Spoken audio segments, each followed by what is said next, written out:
రోజు విశేషం ఛానల్ కి స్వాగతం అండి। ఈ రోజు మన ఛానల్లో పిల్లలకి స్కూల్స్ కి స్నాక్స్ గా తీసుకెళ్ళడానికి నమ్కీన్ అయితే చేయబోతున్నానండి।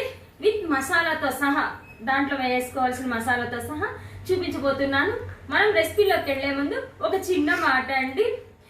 ప్రమీలారెడ్డి సింగం గారు కామెంట్ చేశారు, ఏంటండి ప్రమీలారెడ్డి సింగం గారు మరి అంత శాపనార్థాలు పెట్టడం ఏంటండి, టీచర్స్ ని వాగుతున్నారా అంటున్నారు। టీచర్స్ వాగకపోతే పిల్లలకి చదువులు ఎలాగొస్తాయండి? అలా అని నన్నన్నా బాగానే ఉంటుంది కదా మీరు, కాదండి ఆ శాపనార్థాలు ఏంటండి బాబు? బిగినర్స్ మిస్టేక్స్ ఏవో ఉంటాయి కదండి, చిన్న చిన్నవి। నేనేమి కొత్తగా ఛానల్ కదండి, తెలిసి తెలియక అట్లా చెప్తూనే ఉంటుంటాం, కానీ ఏదైనా మీ సజెషన్ ఇవ్వచ్చు, కానీ నాకన్నా పెద్దవాళ్ళ చిన్నవాళ్ళ తెలియదు, కానీ శాపనార్థాలు ఏంటండి బాబు మీరు అసలు మరీను। ఓకేనండి, ఎనీవే ఏదైతేనేమైంది కామెంట్ చేశారు, చాలా థ్యాంక్స్ అండి। ఓకేనా, పిల్లలకి నమ్కిన్ చేయడానికి ఏమేం కావాలో దానికి కావాల్సిన పదార్థాలు ఏంటో ఒకసారి చూద్దాం।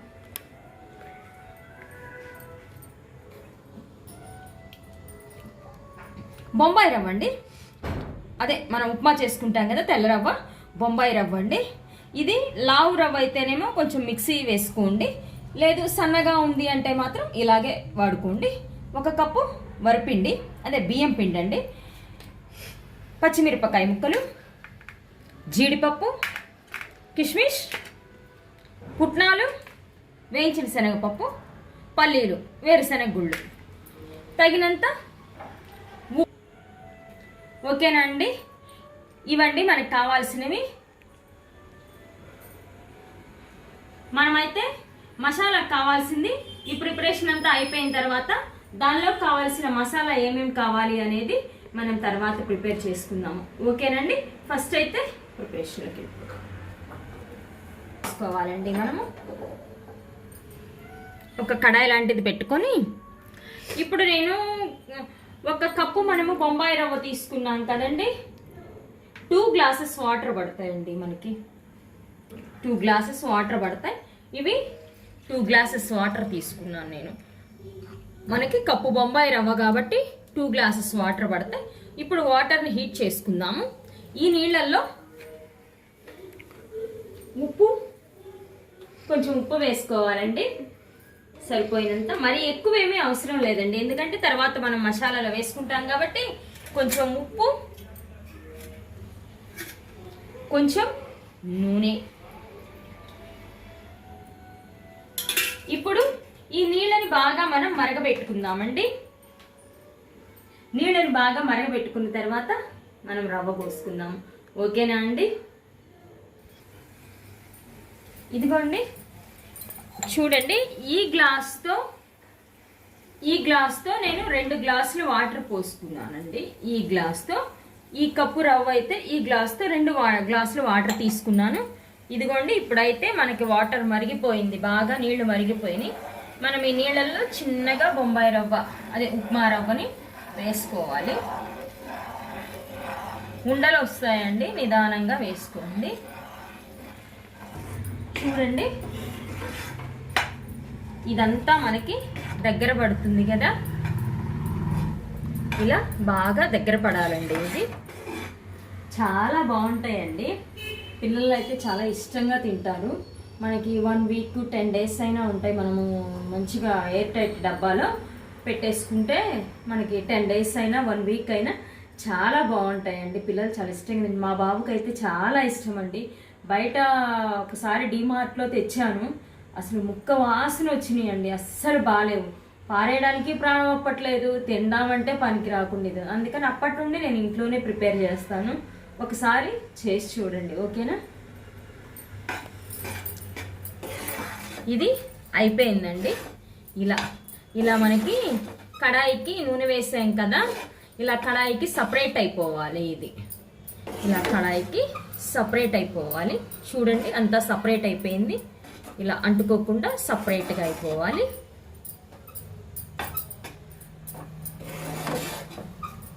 ఇప్పుడు మనం స్టవ్ ఆఫ్ చేసేసుకుందామండి। స్టవ్ ఆఫ్ చేసేసుకొని 1 పావు గంట దీన్ని మూత పెట్టి అలాగే ఉంచేద్దాం, సరేనా? ఓకేనా అండి, ఇదిగోండి, ఇదైతే మనకు బాగా ఆరింది. దీనిలో మనం కప్పు వరిపిండి తీసుకున్నాం కదండి, ఈ వరిపిండి ఇందులో వేసుకోవాలి. దీన్ని మొత్తాన్ని కూడా మనం బాగా కలుపుకోవాలి.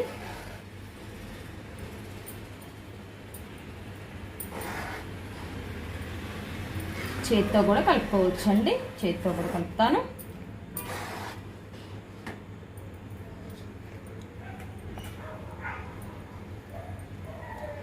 కొంచెం వేడి ఉందండి, అందుకని చెప్పేసి నేను గంటతో కలుపుతున్నాను. మనమంతా చేత్తో మెత్తగా మెక్కుకోవచ్చు. ఇదిగోండి పిండి అంతా మనం అలా కలిపేసుకున్నాం కదా. ఇక మనకి చేతికి అంటకుండా పైన కొంచెం ఆయిల్ వేసుకోవాలి. ఆయిల్ వేసుకొని మళ్ళీ ఒకసారి దీన్ని అంతా కలిపేసుకుందామండి. చూడండి మనకు అసలు ఏం అంటుకోవడం లేదు. ఇలా అంటుకోకుండా మనం అంతా మంచిగా వరిపిండి వేసుకొని ఇలా కలిపేసుకోవాలి.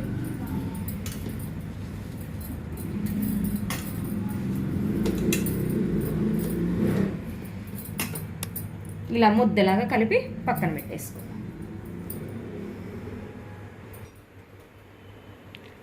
ఇదిగోండి మనము ఇలా సన్నగా మన దగ్గర ఉంటాయి కదండి, ఇలా సన్న చక్రాల గిద్దలు ఉంటాయి కదా, నమ్కిన్ గిద్దలు. వీటిల్లో మనం ఇప్పుడు ఈ పిండిని పెట్టుకుందాము. ఇలా కొంచెం కొంచెంగా పిండిని పెట్టుకుందాము. చాలా వస్తాయండి, 1 కప్పు పిండి అయితే మనకి చాలా వస్తాయి.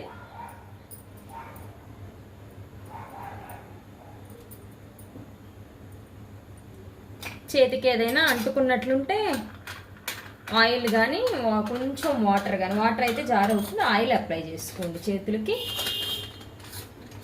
చేతులకి ఆయిల్ పెట్టుకుంటే మనకి పిండి అంటుకోకుండా ఉంటుంది. ఓకేనా?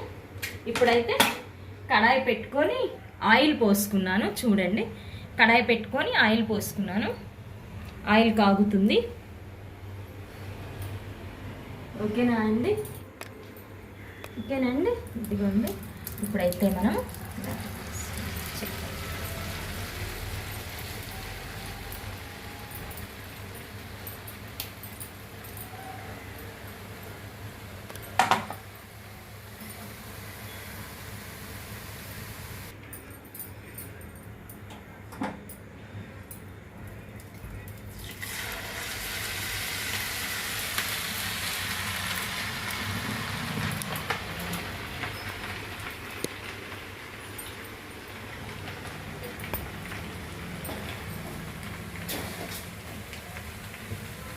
ఇదిగోండి అన్నీ మనం ఇలా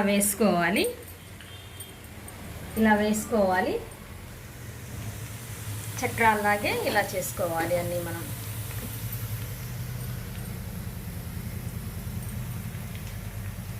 చూడండి చక్కగా సన్నగా వస్తాయి. మనం ఇందులో చక్రాలకి వేసుకున్నట్టుగా వాము, జీలకర్ర ఇలాంటివి ఏమీ వేసుకోవాల్సిన అవసరం లేదండి. ఓన్లీ కొంచెం సాల్ట్, ఆయిల్ వేసుకొని పిండి ఇందాక నేను చెప్పినట్లు కలుపుకుంటే సరిపోతుంది, వాము అవసరం లేదు.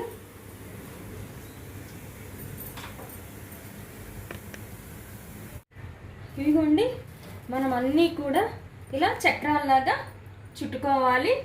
అన్నీ ఇలా చాలా స్మూత్గా ఉంటాయండి. ఇప్పుడైతే మనము పల్లీలు వేయించుకుందాము. ఫస్ట్ ఇందులోకి నమ్కిన్లోకి పల్లీలు అయితే వేయించుకుందాము.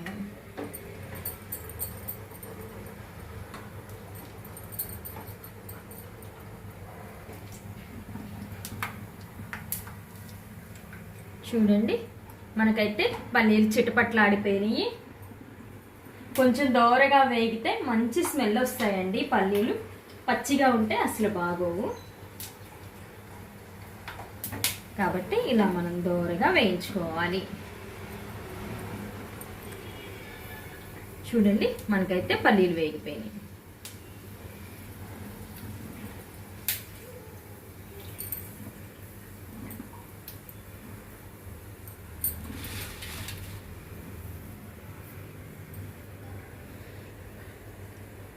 ఇదిగోండి మనం పల్లీలు వేయించుకున్నాం కదా, ఇందులో పోసేసుకుందాం. సపరేట్గా పోసుకుందాము ఫస్ట్.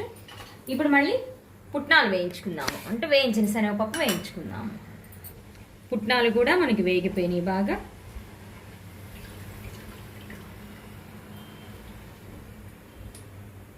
ఆయిల్ కూడా మనకి పెద్దగా ఏం పట్టదండి, వీటికి ఎక్కువ ఆయిల్ కూడా ఏం తీసుకోదు. వీటిని కూడా మనం వేయించి పెట్టుకున్న పల్లీలోనే వేసుకుందాం. ఇప్పుడు మనం కిస్మిస్ వేయించుకుందాము. మనకి కిస్మిస్ కూడా మంచిగా వేగిపోయినాయి. వీటిని కూడా మనం ఆయిల్ అయితే పూర్తిగా తీసేసేయాలండి. మనము ఎక్సెస్ ఆయిల్ ఏదైనా గడ్డలో ఉంటే మనం పూర్తిగా తీసేయాలి. ఇవి కూడా ఇందులోనే పోసేసుకుందాం. నెక్స్ట్ ఇప్పుడు జీడిపప్పు వేయించుకుందాము. ఇవి వేయించుకున్న తర్వాత మనం వీటిల్లోకి మసాలా పట్టుకుందామండి. ఆ మసాలా పట్టుకోవటం చూపిస్తాను ఇవి అయిపోయిన తర్వాత. ఇదిగోండి, జీడిపప్పు కూడా మనకి వేగిపోయినాయి మంచిగా. అన్నీ ఈవెన్గా వేగిపోతే బాగుంటాయండి. జీడిపప్పు కూడా వేగిపోయినాయి. ఇవి కూడా ఇందులోనే పోసేస్తున్నాం. నెక్స్ట్ వచ్చేసి పచ్చిమిరపకాయ ముక్కలు తీసుకున్నాం కదా మనం. కాస్త జాగ్రత్తగా వేయించుకోండి పచ్చిమిరపకాయ ముక్కలు వేయించుకున్నప్పుడు.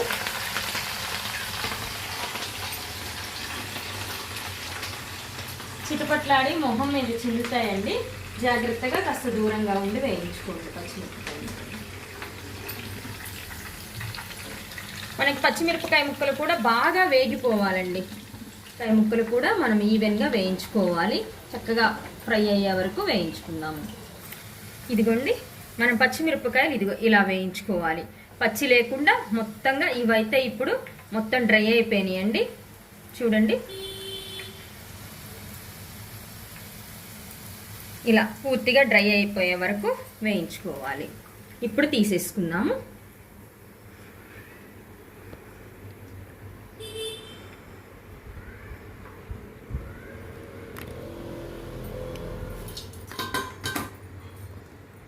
అవి కూడా అందులోనే తీసుకోవాలండి.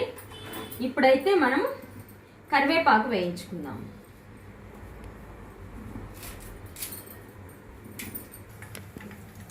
ఇదిగోండి, మనకి కరివేపాకు కూడా మొత్తంగా ఇలా వేగిపోవాలి. ఓకేనా?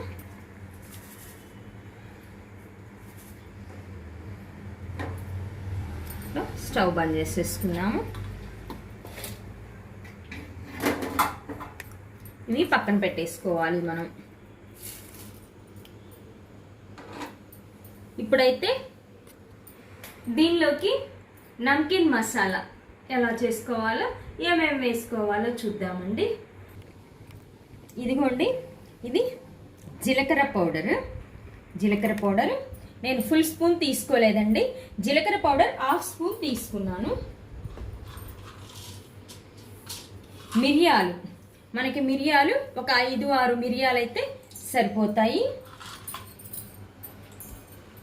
ఇది పింక్ సాల్ట్ అండి. పింక్ సాల్ట్ లేకపోతే బ్లాక్ సాల్ట్, మామూలు ఉప్పు కాదండి. మనకి మామూలు ఉప్పు వేసుకోరాదు. ఇది లేకపోతే పింక్ సాల్ట్ కానీ మనకి బ్లాక్ సాల్ట్ కానీ లేకపోతే చాట్ మసాలా ఉంటుంది కదండి, చాట్ మసాలా వేసుకోవచ్చు. నేనైతే నా దగ్గర పింక్ సాల్ట్ ఉంది కాబట్టి కొంచెం పింక్ సాల్ట్ వేస్తున్నాను. ఇంకోటి ఏంటంటేనండి, కొంచెం పంచదార. పంచదార అండి, నేనైతే పంచదార ఎక్కువ వేయటం లేదు. ఎవరికైనా ఇష్టం ఉంటే ఇంకొక స్పూన్ పంచదార యాడ్ చేసుకోండి. ఇప్పుడైతే నేను ఇవన్నీ మిక్సీ పట్టుకొస్తాను. ఓకేనా? మనకి పౌడర్ ఇలా వచ్చింది చూడండి. ఈ పౌడర్ని మనం ఇప్పుడు ఇందులో వేసుకొని మిక్స్ చేసుకోవాలి. మనము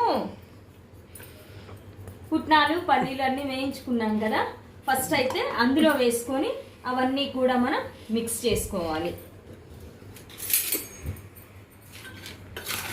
చేత్తోనైతే మిక్స్ చేయొద్దండి, కరివేపాకు అంతా కూడా మనకి నలిగిపోతుంది. కాబట్టి ఇలా ఫస్ట్ వీటన్నిటిలో వేసి మిక్స్ చేసుకోవాలి. ఓకేనా? ఇలా చేసుకున్న తర్వాత మనం ఇవి చేసి పెట్టుకున్నాం కదా, వీటిని చూడండి అసలు ఎంత క్రిస్పీగా వచ్చినాయో మనకి. అది చూడండి ఇలా వచ్చినాయి. ఇలా ఇవన్నీ కూడా మనం చక్కగా చేత్తో మ్యాష్ చేసుకుందాం, నలిపేసుకుందాం చేతి. బాగా నలిపేసుకోవాలండి. ఇవి చక్రాలు చక్రాలుగా ఉన్నాయి కదా, ఇవన్నీ కూడా మంచిగా నలిపేసుకొని దానిలో వేసుకొని కలుపుకొని చూపిస్తాను. ఇదిగోండి, మనం అన్నీ కూడా ఇలా నలిపేసుకోవాలి. చూడండి, ఇలా ఇలా నలుపుకొని ఇప్పుడు వీటిని ఇందులో పోసేసుకుందాం. మనకి ఇంకా సాల్ట్ వేసుకోవాల్సిన అవసరం అయితే ఏమీ లేదండి, ఎందుకంటే మనం ఫస్ట్ పిండిలో కొంచెం సాల్ట్ వేసుకున్నాము, ఇందులో కూడా పింక్ సాల్ట్ వేసుకున్నాం కాబట్టి ఇంకా మనకి సాల్ట్ పట్టదు. ఓకేనండి, ఇప్పుడు ఇవన్నీ కూడా చక్కగా కలిపేసుకుందాం.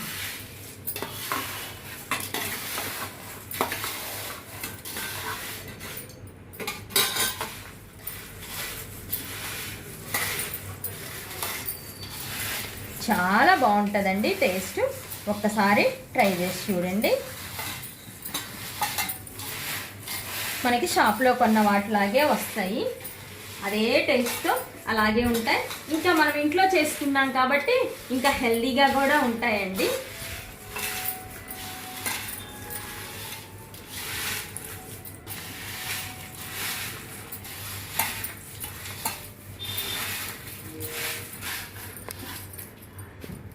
ఇదిగోండి, చూడండి, మనం అన్నీ ఇలా చక్కగా కలిపేసుకున్నాం కదా, మంచి స్మెల్ వస్తాయండి ఇవి. మనం కలుపుతున్నప్పుడే ఆ మసాలా వాసనకి జీలకర్ర పౌడర్ ఇవన్నీ వేసాం కదా, మంచి స్మెల్ వస్తుందండి. ఓకేనా, ఇవన్నీ ఇప్పుడు మనం బౌల్లోకి షిఫ్ట్ చేసుకుందాం.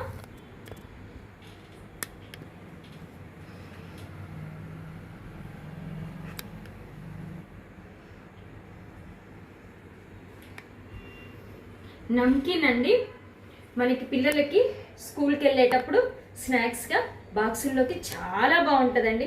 నిజం చెప్తున్నానండి, చాలా టేస్ట్ ఉంటాయి. ఇంట్లోనే చేసి పెట్టండి పిల్లలకి, హెల్దీ కూడా. బయట కొనుక్కునే 5 రూపాయల ప్యాకెట్స్ ఇవన్నీ కాకుండా ఇలా మనం ఇంట్లోనే హెల్దీగా పిల్లలకి చేసి పెట్టచ్చు.